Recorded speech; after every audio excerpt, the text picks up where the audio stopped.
आजकल लोग पता नहीं किस भक्ति की ओर मुड़ रहे हैं। भक्ति तो कर रहे हैं, परंतु उस भक्ति में समर्पण, उस भक्ति में त्याग, उस भक्ति में प्रेम और सर्वप्रथम उस भक्ति में जिस चीज़ की आवश्यकता होती है उस चीज़ की आवश्यकता है कि आप मूर्ति को मूर्ति ना माने, मूर्ति में ही आप ठाकुर के दर्शन करें। यदि भक्ति करनी है तो भक्ति करिए, राका बांका भक्त हुए हमारे स्वामी श्री हरदास जी महाराज, हमारे श्री हरिराम व्यास जी महाराज। भक्ति करना है तो इनकी सी भक्ति कीजिए। एक बहुत ही सुंदर भक्त हुए, मैं आपको भक्तों की थोड़ा सा चरित्र की ओर लेके चलूं। भक्त परंपरा में एक बहुत ही सुंदर भक्त हुए, भक्त राका। इतने भक्त कि संसार में क्या हो रहा है, हमारे पास में पड़ोसी क्या कर रहा है, उन्हें किसी चीज़ से मतलब ही नहीं। उनकी भक्ति में केवल एक ही ठाकुर जी का नाम और अपने दैनिक क्रियाकलापों से निवृत्त होकर केवल ठाकुर का नाम। और क्योंकि समाज से दूर, समाज में जो भी चल रहा है उन सभी स्थितियों से दूर था, तो गरीबी भी थी। तो एक बार नारद जी ठाकुर जी के पास पहुँचे और नारद जी ने कहा कि प्रभु, आपको जो भक्त है राका बड़ा ही गरीब है, तो आपको इतना भक्त है तो आप इस पर कृपा क्यों नहीं करते। उन्होंने कहा कि नारद जी, हम इस पर कृपा तो कर दें, परंतु इतना सरल है, इतना धन से माया से दूर है कि इसको सामने से भी ला के दे देंगे तो भी इसको स्वीकार नहीं करेगा। कि मैं इसको स्वीकार नहीं कर सकता हूँ, इस बात को नहीं मान सकता हूँ कि कोई व्यक्ति को सामने से हम धन दे माया दे उसको स्वीकार नहीं करे। कि अच्छा, एक कार्य करते हैं, यदि तुम्हें इस बात का विश्वास नहीं है तो हम परीक्षा लेते हैं। कि ठीक है प्रभु, हम चलते हैं, परीक्षा लेके आते हैं। तो भक्त राका और अब बांका, उसकी जो राका थी और राका था उसकी जो धर्मपत्नी थी बांका, वो जंगल की ओर जा रहे थे। उनका दैनिक का नियम था कि वो जंगल जाएंगे, लकड़ी काटेंगे, लकड़ी काट के लेके आएंगे और उससे अपने घर की अग्नि प्रज्वलित करके भोजन बनाते थे और कुछ उसको बेच के अपने दैनिक जीवन का निर्वहन करते थे। तो जब जा रही थी तो राका थोड़ा सा आगे चल रहा था। तो उसने देखा कि कहीं सामने एक धन की पोटली रखी हुई है। धन की पोटली रखी हुई थी तो राका ने देखा खोल के कि क्या है, देखा तो इसमें धन। जैसे ही उसने देखा धन है तो उसने गड्ढा खोदा। गड्ढा खोदने के बाद में उस धन को निकाला। धन को निकालने के बाद उस मिट्टी में गाड़ दिया। अब जैसे ही उसने धर्मपत्नी पीछे से आई, उन्होंने कहा क्या कर रहे थे आप। उन्होंने कहा कुछ नहीं। कह रहे बताइए हमें कर क्या रहे थे। कि हमें धन की एक पोटली मिली थी और धन की पोटली को हम इस मिट्टी में गाड़ रहे थे। कि क्यों। कि मैं इसलिए गाड़ रहा था कि धन को देख के तुम्हारे मन में ये ना आ जाए कि संसार में, सब समाज में हमारे पड़ोसी के पास खूब धन है, हमारे पास क्यों ना है, तो तुम्हारे मन में लोभ प्रकट ना हो जाए। कह रहे स्वामी कैसी बात करते हैं आप, ये मिट्टी है और जो आपने इस मिट्टी में गाड़ा है वो भी तो मिट्टी है। तो आपने कोई विशेष कार्य नहीं किया, मिट्टी को मिट्टी में ही तो मिलाया है। धन भी क्या है, आज के उपयोगी है, कल जाके मिट्टी हो जाएगा। तो आपने गड्ढे में से मिट्टी को खोद के उस धन को, मिट्टी समान धन को मिट्टी में ही तो मिलाया है, तो कुछ आपने नया कार्य थोड़ी ना किया है। इस बात को जैसे ही राका ने सुना, अचंभित हो गया। कि अरे वाह वाह बांका, तेरा वैराग्य तो मुझसे भी श्रेष्ठ है। मैं उस धन को धन समझ रहा था, तू तो उस धन को ही मिट्टी समझ रही है। ये सब लीला एक पेड़ के पीछे खड़े होकर नारद जी और ठाकुर जी देख रहे थे। उन्होंने कहा देख लिया, जो व्यक्ति इस धन को भी मिट्टी समझ रहा है वो मेरे धन को कैसे स्वीकार कर लेगा। तो ठाकुर जी ने क्या किया कि पूरे जब जंगल जा रहे थे तो जंगल से लकड़ी काट के और एक गट्ठर बना के बांका राका के घर में रख दी। अब राका जब जंगल गए तो उसको काटने योग्य लकड़ी नहीं मिली, तो बिना लकड़ी के लिए वो घर पे वापस आ गए। घर पे आके देखो कि सामने एक लकड़ी का बंठल पहले से बना रखा है। तो उसने जैसी बंठल देखा, बिना कुछ बनाए रात भर भूखे बैठे रहे, उस लकड़ी का प्रयोग नहीं किया। क्योंकि ये मेरा नहीं है, पराया धन है, इस पर मेरा अधिकार नहीं है। मेरा अधिकार नहीं है तो मैं इसको स्वीकार भी नहीं कर सकता। रात भर भूखे बैठे रहे। तो सुबह का जैसे ही ब्रह्म मुहूर्त की बेलाई, स्वयं ठाकुर जी ने आके बांका को, राका को दर्शन दिए कि जय हो, तेरी भक्ति बड़ी श्रेष्ठ है कि तूने धन को भी मिट्टी समझा और तेरे घर में केवल एक लकड़ी मात्र यदि किसी अन्य व्यक्ति की तूने मान ली, उसको भी तू स्वीकार नहीं कर रहा है। तो भक्ति तो लाला तेरी ही श्रेष्ठ है। ऐसे जाके उस राका बांका पर कृपा की। इसी परंपरा में और भी काफ़ी भक्त हुए। एक भक्त हुए हरिपाल जी। हरिपाल जी इतने भक्त, इतने श्रेष्ठ, इतनी उनकी ठाकुर जी की प्रति भक्ति कि उन्होंने जीवन में निर्धारित कर लिया था कि मेरे बराबर भजन करने वाली, ठाकुर जी को सर्वस्व मानने वाली कोई स्त्री मिलेगी तब मैं विवाह करूंगा। अब घर वाले बड़े परेशान, रिश्तेदार परेशान कि क्या करें, ये तो सर्वस्व मान के बैठा है कि जब मेरे समान मिलेगी तभी मैं विवाह करूंगा।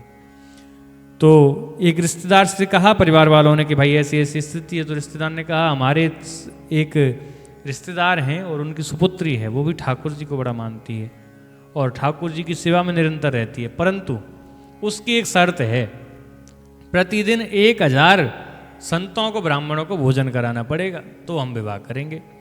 जैसे ही हरिपाल जी ने सुना कि अरे वाह, संतों के, ब्राह्मणों के प्रति इतनी आस्था रखने वाली स्त्री आज भी है, उन्होंने तुरंत कहा कि हमें मिलवाइए, हम विवाह करने के लिए तैयार हैं। तो जैसे विवाह हुआ, विवाह के बाद उस समय संपन्नता थी उनके परिवार में, तो उन्होंने खूब चकाचक भंडारे किए। और भंडारे करते करते जैसे क्रम बनता गया कि 1000 ब्राह्मण संतों का नित्य प्रति भंडारा करना है, और जब एक क्रम चलता रहा तो ठाकुर जी की भक्ति में लीन और भंडारे की सेवा में इतना व्यस्त कि धन कमाने के लिए फुर्सत ही नहीं। अब धीरे धीरे करके धन समाप्त होने लगा। जब धन समाप्त होने लगा तो फिर बाजार से उधार लेना चालू किया, तो उधार लेके फिर भंडारा करने लग गए। अब जब सब जगह ये व्याप्त हो गया कि भाई हरिपाल जी ले तो जाते हैं परंतु उस धन को वापस नहीं कर रहे हैं, अब सब सेठों ने धन देना बंद कर दिया, सामग्री देना बंद कर दी। तो हरिपाल जी संतों के प्रति, ब्राह्मणों के प्रति इतनी भक्ति कि इनका भंडारा बंद नहीं होना चाहिए, तो चोरी करना प्रारंभ कर दिया। अब चोरी कर करके खूब धन कमा रहे थे, उससे भंडारा कर रहे थे। अब चोरी करते करते भी थक गए, परंतु चोरी करें तो इतनी व्यवस्था नहीं हो पाए कि भाई अधिक भंडारा कर सकें। तो वो निकल के जा रहे थे तो उन्होंने देखा कि एक बहुत अच्छे सेठ पूरे ऊपर से नीचे तक सोने से जड़े हुए आ रहे हैं और हमारे नगर में प्रवेश कर रहे हैं। और वो सेठ नहीं थे, वो स्वयं ठाकुर जी थे जो हरिपाल की परीक्षा लेने के लिए रुक्मणी कृष्ण दोनों आए हुए थे। अब जब निकल के जा रहे थे तो उन्होंने रास्ते में पूछा कि भैया हमें ये गांव पार करके दूसरी जगह जाना है, तो क्या हमें रास्ता पार करा दोगे? हमने सुना है कि यहाँ एक हरिपाल रहता है, बहुत वाला लुटेरा है। तो उसने कहा, हरिपाल स्वयं कह रहा है कि हाँ सुना तो हमने भी है, बहुत वाला लुटेरा है, और पहले तो आप सभी को खूब जय श्री कृष्ण। अब जैसी सेठ ने सुना कि जय श्री कृष्ण, तो सेठ ने जय श्री कृष्ण का जवाब नहीं दिया। उन्होंने कहा हम इतना भगवान में विश्वास रखते नहीं हैं, आप तो हमें केवल रास्ता पार कराओ, और थोड़ा अहंकार मत, रास्ता पार करा दो, और रास्ता पार कराने के बाद जो भी तुम्हारा इनाम हो हम दे देंगे। हरिपाल को बड़ा क्रोध आया कि कैसा आदमी, ठाकुर जी ने खूब कृपा कर रखी है इस पर, और ये जय श्री कृष्ण भी ना बोले। तो हरिपाल ने कहा कि मैं आपको रास्ता पार करा दूंगा, आप मुझे थोड़ा सा धन दे दीजिए, मुझे थोड़ा धन की आवश्यकता है, मेरे घर ऐसा ऐसा कार्य चल रहा है और उसमें धन की आवश्यकता है, थोड़ा धन दीजिए, फिर मैं आपको लौट के रास्ता पार कराता हूँ। धन लेके गया और धन लेके जाके पहले संतों की सेवा में उस धन को दिया कि आज की तो कम से कम इसकी व्यवस्था पूर्ण हो। जब धन दे दिया, व्यवस्था एक दिन की पूर्ण हुई, पत्नी से कह के आ रहा है कि महीने भर की व्यवस्था करके ला रहा हूँ मैं। जब लौट के आया तो लौट के आके उसने देखा कि वो वहीं खड़े हुए हैं सेठ, सोने की छड़ी पूरा ऊपर से नीचे तक सोने से लदे हुए। तो उन्होंने कहा कि चलो मैं तुम्हें, चलो मेरे पीछे पीछे और मैं तुम्हारी व्यवस्था करता हूँ, तुम्हें रास्ता पार कराता हूँ। थोड़ी देर जाके देखा जंगल में अंधेरा सा हो गया, हरिपाल वहीं रुक गया, पीछे मुड़ के देखा कि पीछे से दोनों सेठ सेठानी चले आ रहे हैं। उसने अपने पूरा गमछा उतारा और लिटा दिया। उन्होंने कहा करते क्या हो भैया? ये करते क्या नहीं हूँ, मैं ही हरिपाल हूँ, जो कुछ पहन रखा है सबरा उतार दो। अब वो तो डर गए, और जैसे ही डरे तो रुक्मणी जी उनकी शकल की तरफ देख रहे हैं कि प्रभु आपने कंस को मारो, आपने रावण को मारो, आपने बचपन में पूतना मारी, इतने बड़े बड़े दैत्य मारे, आप हरिपाल ते डरवे को नाटक कर रहे हो? वाह प्रभु, आप जैसो एक्टर तो, आप जैसो अभिनेता तो कोई ना है, देखो इतनी एक्टिंग कर रहे। तो हरिपाल से डर के मारे जितने भी आभूषण थे सब उतार के रख दिए। फिर लास्ट में हरिपाल कहता है ये छड़िए कहाँ लेके जा रहे हो? ये भी सोने की आगू चढ़ाओ। अरे भाई बूढ़ो बड़ो शरीर, अरे तेरा बूढ़ो बड़ो, वैसा तो मैं छोड़ भी देता हूँ, तूने एक बार जय श्री कृष्ण भी ना करी, ऐसो तू नास्तिक, इसको यहाँ रख के जाओ। अब रख के जाके हरिपाल की निगाह पड़ी कि इनके हाथ में, सेठ जी के हाथ में तो एक अंगूठी भी है, अंगूठी तो कम से कम 3-4 दिन का भंडार हो जाएगा संतन को।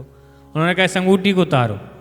उन्होंने कहा जी अंगूठी उतरेगी नहीं, बहुत ज़्यादा हमारे अंदर तक है, वो निकलने में कष्ट देगी, निकल नहीं पाएगी, इसमें लगी जड़ी हुई है, थोड़ा उंगली मोटी हो गई है। उन्होंने कहा निकलेगी नहीं तो क्या है, उंगली कट के तो निकलेगी। हरिपाल ने अपनी बगल से जैसे ही चक्कू निकाला, चाकू निकाल के उंगली पकड़ के जैसे ही काटने को हुआ, उन सेठ और सेठानी में से स्वयं द्वारकाधीश श्री कृष्ण और रुक्मणी माँ साक्षात प्रकट हो गई और साक्षात प्रकट होकर हरिपाल पर कृपा करके दर्शन दे रही हैं। हरिपाल डर के मारे पीछे हुआ, कह रहे प्रभु मुझसे बड़ा अपराध हुआ कि जिन ठाकुर के, जिन द्वारकाधीश के दर्शन के लिए दुनिया तरस रही है, मैं उनकी उंगली काटने को हुआ। कि नहीं हरिपाल, तू पे तो बड़ी कृपा है हमारी, और ये सब हमने ही किया है। तू किसी अपने कार्य सिद्धि के लिए भंडारा, अपने कार्य सिद्धि के लिए चोरी नहीं कर रहा था। तू संतों की सेवा, ब्राह्मणों की सेवा के लिए अपने इस कार्य को आगे बढ़ा रहा था। तो ये हमारी कृपा से ही तो ये सारा धन प्राप्त हुआ है, और हम आशीर्वाद देते हैं कि तुझ पे कभी भी किसी प्रकार की कमी नहीं होगी, तू नित्य भंडारा संत सेवा करता रहेगा। हरिपाल ने कहा प्रभु ये कृपा मेरे पे आज जो हुई है मेरी बदौलत नहीं है, मेरी धर्मपत्नी की वजह से है, क्योंकि उसने कहा तब मैंने भंडारा किया, तो कृपा करके उन्हें भी दर्शन दो। तब फिर हरिपाल के साथ उसके घर गए और तब जाके उसकी धर्मपत्नी को दर्शन दिए। ऐसे हमारे हरिपाल जी महाराज, जो आज तक भी भक्तमाल में उनका चरित्र पूर्ण सम्मान के साथ, पूर्ण आदर के साथ गाया जाता है, ऐसे हमारे हरिपाल जी महाराज।